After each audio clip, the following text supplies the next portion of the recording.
Algo que nadie tenía en el radar acaba de simbrar por completo el arranque del Mundial 2026, convirtiendo lo que en teoría debía ser únicamente una celebración deportiva en uno de los momentos políticos y sociales más tensos que se hayan visto alrededor de una Copa del Mundo en décadas recientes. Lo que empezó como un partido inaugural aparentemente normal en la ciudad de Atlanta terminó escalando hasta convertirse en una situación de seguridad nacional. La tensión fue tal que una de las figuras políticas más polarizantes del planeta tuvo que ser retirada de emergencia del estadio. Y mientras el eco de un abucheo gigantesco sigue resonando en los pasillos de poder en Washington, al otro extremo del país se está desarrollando una historia completamente distinta. Una historia de resistencia, solidaridad y hermandad inesperada que ya le está dando la vuelta al mundo. Una nación de Medio Oriente, presionada por problemas logísticos y políticos, terminó encontrando en México un refugio humano que nadie esperaba. Son dos escenas distintas, pero conectadas por el mismo hilo. El peso real de la afición mexicana, su enorme capacidad para hacerse sentir en las gradas y la lección de humanidad que se está mostrando desde las calles de Tijuana hasta el propio Palacio Nacional. La sacudida ocurrió justo al terminar la primera mitad del partido inaugural entre las selecciones de Estados Unidos y Paraguay, disputado en el moderno Mercedes-Benz Stadium, una de las sedes más importantes de este Mundial 2026. En ese momento, las pantallas gigantes del recinto proyectaron de manera repentina el rostro de Donald Trump. El exmandatario aparecía de pie en un palco de lujo, acompañado por figuras de alto perfil, entre ellas el ministro de Defensa, además de integrantes clave de su familia y de su administración. Dentro de esa zona VIP, las personas que lo rodeaban respondieron con aplausos. Sin embargo, lo que su equipo de seguridad no tenía previsto fue que esa imagen, al aparecer frente a todo el estadio, desataría una reacción masiva, contundente y completamente unificada. No se trató de unos cuantos gritos dispersos ni de una protesta aislada. Fue un rugido ensordecedor de más de 70.000 personas que, en cuestión de segundos, convirtieron el estadio en una sola voz de rechazo. La llamada marea verde mexicana, pese a los filtros de seguridad más estrictos y a los operativos de ingreso que avanzaron con lentitud durante horas, logró ocupar casi el 40% de las gradas. Desde ahí, la afición convirtió el ambiente en una expresión colectiva de repudio político que fue imposible de ocultar. El clima dentro del estadio se volvió cada vez más tenso. De acuerdo con fuentes cercanas al servicio secreto, la situación escaló con rapidez hasta ser considerada un riesgo evidente para la seguridad nacional. La decisión interna fue tajante y se tomó con urgencia: sacar a Trump del estadio de inmediato. La imagen del exmandatario siendo protegido por agentes encubiertos y abandonando el Mercedes-Benz Stadium mientras miles de personas lo despedían entre silbidos y abucheos quedó como una de las escenas más fuertes de la jornada. Fue un momento tan intenso que ni siquiera el poderoso perímetro de seguridad del Air Force One había enfrentado una presión tan cercana y tan visible. Durante su visita, se intentó proyectar su imagen en 4 ocasiones distintas. Y las 4 veces, la respuesta del estadio fue la misma: un rechazo sonoro, masivo y contundente que terminó sepultando cualquier intento de mostrar respaldo público. La magnitud del repudio fue tal que el avión privado del mandatario despegó del aeropuerto internacional Asfield Jackson apenas 45 minutos después de su salida caótica del recinto, cancelando de golpe toda la agenda que tenía prevista con líderes deportivos. Las consecuencias se sintieron de inmediato en las cabinas de transmisión internacional. Varias cadenas de televisión reaccionaron con nerviosismo, cortando de manera apresurada el audio ambiente y recurriendo a comerciales improvisados o a tomas aéreas lejanas para tratar de reducir el impacto visual y sonoro del incidente. Pero para ese momento el mensaje ya estaba lanzado. La imagen ya había cruzado pantallas, redes sociales y salas de redacción. Hay que decirlo claro, este rechazo monumental no apareció de la nada. Muchos aficionados latinos y mexicanos que estaban dentro del estadio relacionaron directamente lo ocurrido con los recientes operativos migratorios y con la dura retórica desplegada en las sedes estadounidenses. La presencia alarmante de agentes de ICE en las calles cercanas a los estadios, sumada a los controles exhaustivos de y mientras en Atlanta predominaba el caos y el equipo más cercano al presidente intentaba medir las consecuencias de un golpe mediático que ya se perfilaba como devastador a miles de kilómetros de distancia, en California, el Mundial exhibía una de sus caras más humanas. Ahí, México empezaba a ocupar un lugar protagónico que prácticamente nadie había anticipado. La selección de Irán salió a la cancha en la ciudad de Los Ángeles para enfrentar a un gigante europeo. La poderosa Bélgica, una escuadra llena de figuras de la Premier League, ubicada entre las 10 mejores del ranking mundial y con un valor de mercado de cientos de millones. Pero hay que decirlo claro, Irán no estaba compitiendo solamente contra 11 jugadores belgas sobre el césped. Irán también cargaba con el desgaste físico, la presión internacional y una situación insólita: no tener un lugar seguro donde dormir dentro del territorio estadounidense, derivado de severas complicaciones.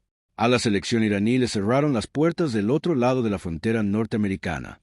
Su propio director técnico reconoció que el equipo contaba con poquísimas horas para preparar un partido de esta magnitud. Y fue justo en ese punto donde la historia dio un giro que dejó al mundo del deporte prácticamente sin palabras. México, sin pensarlo dos veces, abrió las puertas de Tijuana, una ciudad fronteriza que terminó convirtiéndose en refugio, apoyo y punto de respiro para el conjunto iraní. Los jugadores cruzaban la garita el mismo día de partido, entregaban todo a la cancha estadounidense y después, esa misma noche, tenían que regresar a territorio mexicano para descansar y resguardarse. Pero lo que encontraron en Tijuana no fue únicamente una habitación de hotel, ni una cama para pasar la noche. Lo que encontraron fue una auténtica familia extendida. La gente de Tijuana los adoptó de inmediato. Les llevaban pan dulce por las mañanas. Los taqueros se negaban a cobrarles la comida. Los niños los detenían en las calles para pedirles fotografías, y la gente salía en masa, con banderas de Irán, para despedirlos cada vez que el equipo partía rumbo a su compromiso mundialista. De ese abrazo popular, callejero y completamente espontáneo, nació una frase que ya le dio la vuelta al mundo: Irán, hermano, ya eres mexicano.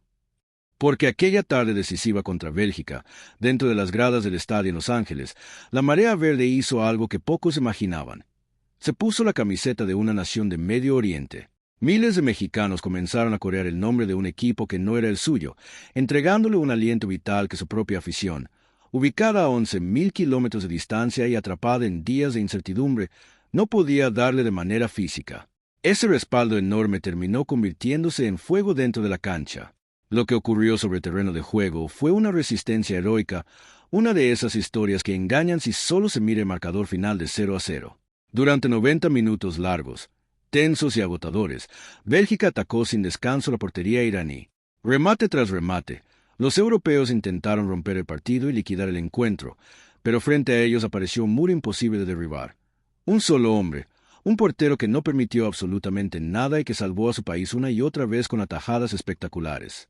Para entender la verdadera dimensión de esa hazaña deportiva, hay que ir más allá del resultado y conocer la historia del hombre que defendía ese arco, porque su vida parece salida de una película. Este arquero nació en una aldea perdida entre las montañas escarpadas de Irán, en una familia de pastores nómadas. Desde los 8 años, su rutina consistía en guiar rebaños de ovejas. Su único contacto con el juego y la diversión era una actividad local muy rústica: lanzar piedras lo más lejos posible hacia el horizonte. Su padre no aceptaba el fútbol, lo despreciaba, le rompía la ropa y los guantes, y el joven tenía que esconder sus manos golpeadas cada vez que regresaba de intentar atrapar una pelota a escondidas. La presión fue tan fuerte que, con dinero prestado, tomó un autobús rumbo a Teherán, la enorme capital, decidido a perseguir un sueño que todos daban por imposible. Llegó sin un solo peso. La futura muralla de esta Copa del Mundo alguna vez pasó las noches a la intemperie, recostado sobre la banqueta dura, justo afuera de la entrada de un club de fútbol.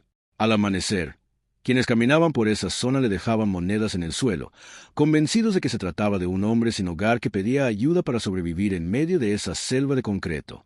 Antes de convertirse en una figura nacional, este hombre trabajó como costurero durante la noche, lavó autos aprovechando su enorme estatura para alcanzar camionetas grandes, fue pizzero y también barrendero. Todo eso ocurrió mucho antes de transformarse en el héroe que terminó humillando a una de las selecciones más poderosas del planeta. Y aquel niño pobre que lanzaba piedras en la montaña terminó desarrollando un brazo tan potente y preciso que hoy presume récords mundiales por mandar el balón con las manos a distancias impensables, incluso hasta medio campo, convirtiendo un simple despeje en el arranque de un contragolpe letal. Este es el mismo hombre que años atrás le detuvo un penal al mismísimo Cristiano Ronaldo y que ayer volvió a cerrar la puerta, ahora frente a Bélgica, empujado por el rugido de miles de mexicanos que hicieron sentir su apoyo desde las gradas. Por eso, Al terminar aquel partido dramático, el capitán de la selección iraní dejó de lado las preguntas tácticas de siempre frente a las cámaras internacionales y soltó una frase que estremeció a muchos. «Amamos Tijuana, amamos México», dijo con una gratitud profunda hacia el pueblo que los recibió y los arropó de manera incondicional. Mientras tanto, los aficionados iraníes presentes en el estadio, con lágrimas reales en los ojos, levantaban mantas enormes para agradecerle México el techo, el respaldo y el calor humano que encontraron en territorio mexicano. Ese mensaje no se quedó solamente en la cancha. El eco llegó hasta los rincones más alejados de Irán, donde en redes sociales, espacios que normalmente están marcados por noticias de enorme tensión, el tema principal pasó a ser México. Miles de personas comenzaron a compartir los videos grabados en Tijuana, enviando mensajes de agradecimiento hacia nuestro país. Un pueblo entero, ubicado al otro lado del mundo, encontró una razón para sonreír en medio de la tormenta, gracias exclusivamente a la hospitalidad mexicana. Esto está marcando un antes y un después en la forma en que el escenario internacional observa el peso cultural y político de México, sobre todo cuando se le compara con Estados Unidos. Hay que decirlo claro, el contraste se está volviendo cada vez más evidente. El análisis de esta situación resulta profundamente llamativo. Mientras en las sedes estadounidenses la FIFA y el gobierno se ven obligados a reforzar de manera urgente la presencia de agentes encubiertos y analizan con preocupación activar protocolos de evacuación por temor a que las tensiones políticas se salgan de control dentro de los estadios, México está dando una lección mundial de diplomacia ciudadana. En ese sentido, la autoridad y la imagen de Donald Trump empiezan a mostrar grietas severas. Analistas políticos serios ya han comenzado a usar el término pato cojo para describir una figura debilitada dentro de este contexto, recordando que su aprobación cayó 12 puntos desde el año pasado y hoy se ubica en un frágil 35%. Y el panorama todavía se ve más complicado. De acuerdo con filtraciones, el equipo de Trump estaría evaluando mantenerlo visible a toda costa, incluso con una posible aparición en la gran final de Nueva Jersey, como parte de un intento por recuperar el voto latino rumbo a las próximas elecciones. Sin embargo, los expertos advierten que ese movimiento podría convertirse en un cóctel altamente explosivo. Existe el riesgo latente de detonar el mayor boicot en la historia del fútbol moderno. Los aficionados han amenazado de manera frontal con darle la espalda a la cancha durante el himno nacional y con dejar sectores completos de las gradas vacíos, convirtiendo cada aparición pública del exmandatario en un enorme acto de protesta que la televisión internacional ya no podría esconder. A la par, grupos de hinchas organizados e instituciones defensoras de derechos migrantes ya estarían coordinando movilizaciones para el resto de los encuentros. Mientras eso ocurre, la imagen más profunda de México continúa fortaleciéndose desde sus raíces más auténticas. En un contraste que llama poderosamente la atención frente a las agendas blindadas y de alta seguridad que suelen manejar las grandes potencias del mundo, la presidenta de México hizo una pausa en sus actividades dentro del Palacio Nacional para recibir a nada menos que Merlín el Pato y a su dueña. Esto es lo que se sabe.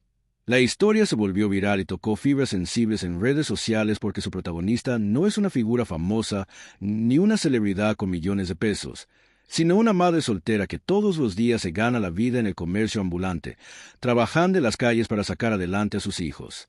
México tomó la historia de una familia trabajadora, una familia de a pie, junto con su mascota, y la colocó en el centro de un reconocimiento nacional.